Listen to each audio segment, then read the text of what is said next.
Doma Sports Talk Worldwide with some news from the world of boxing. So y'all know what time it is. You ain't in a rush to get concussed.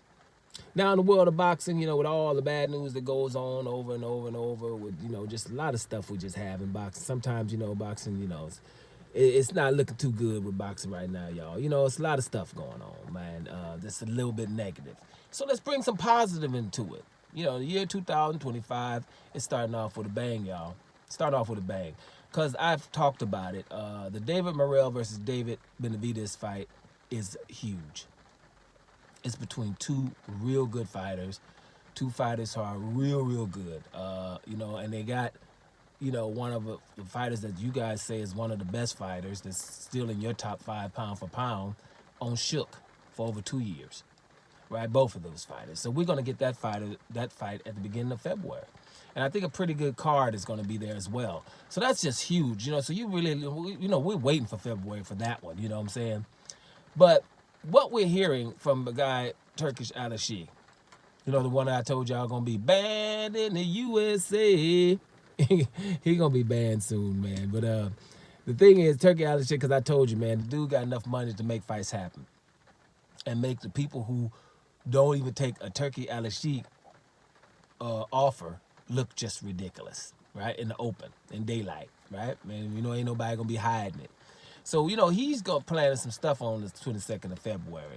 Now, the main deal, or the main fight, is the Beterbiev versus Bivol, two light heavyweight stalwarts who are awesome. In the first fight, should have ended in a draw, really, but Beterbiev got the nod.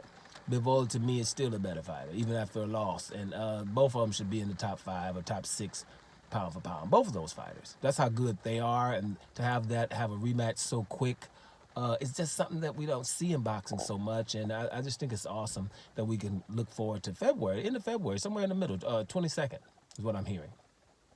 Just crazy. And on that card, there's a few other things. But as one of those fights that's supposed to be coming, I don't believe it's going to happen. I ain't going to mention it, right? But whatever. We're going to talk about the one that y'all know I want to talk about. Because y'all know I roll with Joe, right? Now, Daniel Dubois, IBF heavyweight champion, is slated to fight Joseph Parker, former WBO heavyweight champion. Right? Y'all know I roll with some Joe. I think he's a good fighter.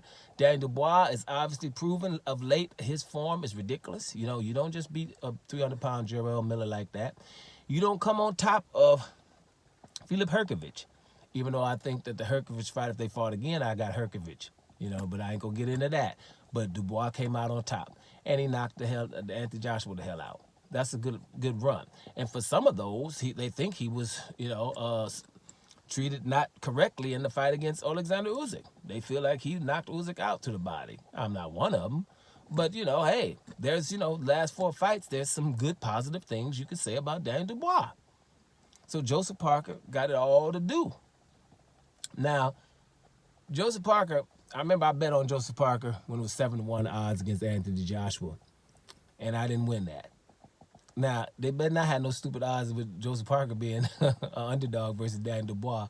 I think Joseph Parker can come through this fight, right? But that's because I roll with Joe. You know what I'm saying? So I'm a little biased here. I think Joseph Parker has what it takes to beat Daniel Dubois. We'll talk about it coming when it gets a little bit nearer. But I am really looking forward to that fight. Now, Joseph Parker, I'm roll with him and everything, but at the end of the day, who knows how many more chances Joseph Parker's going to get. He's not that old. I think Joseph Parker's about only 31, 32 years old. But you're not going to get too many chances. People that don't roll with Joe, for example, are not going to they're going to look at the Anthony Joshua loss as a loss. I don't. I saw some stuff that I didn't like with the referee. They couldn't speak no English. I don't, the loss against Dillian White, for those a loss. Nobody cares about the headbutt that happened in round 2 and the fact that he beat Dillian White's butt the rest of the fight. Nobody cares about that, right? He got a loss there. And then he absolutely lost to Joe Joyce.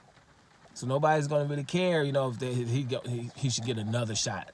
If he gets a shot at the title this time, he's going to have to, do something this time and show people that don't roll with him, how formidable he is. Yeah, he beat Deontay Wilder, but a lot of people, is that awesome? Because some people can't say a win against Deontay Wilder is awesome, right? But then Deontay Wilder is nothing. What we got to pick there? You know, I think a win against Deontay Wilder is awesome because I think Deontay Wilder is awesome, right? A win against Shilai Shang is awesome, period. By the way, Aggie Cavial gonna fight Shilai Shang too. That's another thing that's gonna be kind of big. I want to do a separate video about that because Aggie Cavial was supposed to be scared of Bacoli. Now ain't gonna take somebody who's just as dangerous, if not more dangerous than Bacoli. I told you, but whatever. That's a whole different ball game.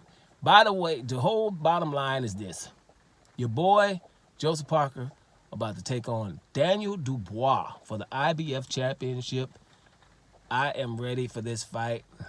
Because I roll with Joe, I'm going to continue to do so. We rolling with Joe with this fight, but it's not going to be easy because Daniel Dubois is all that lately. You got to give it to him, and he's going to be full of confidence. So let's see what them odds are so we can probably bet on that one. Done with Sports Talk Worldwide, and I'm about here, y'all.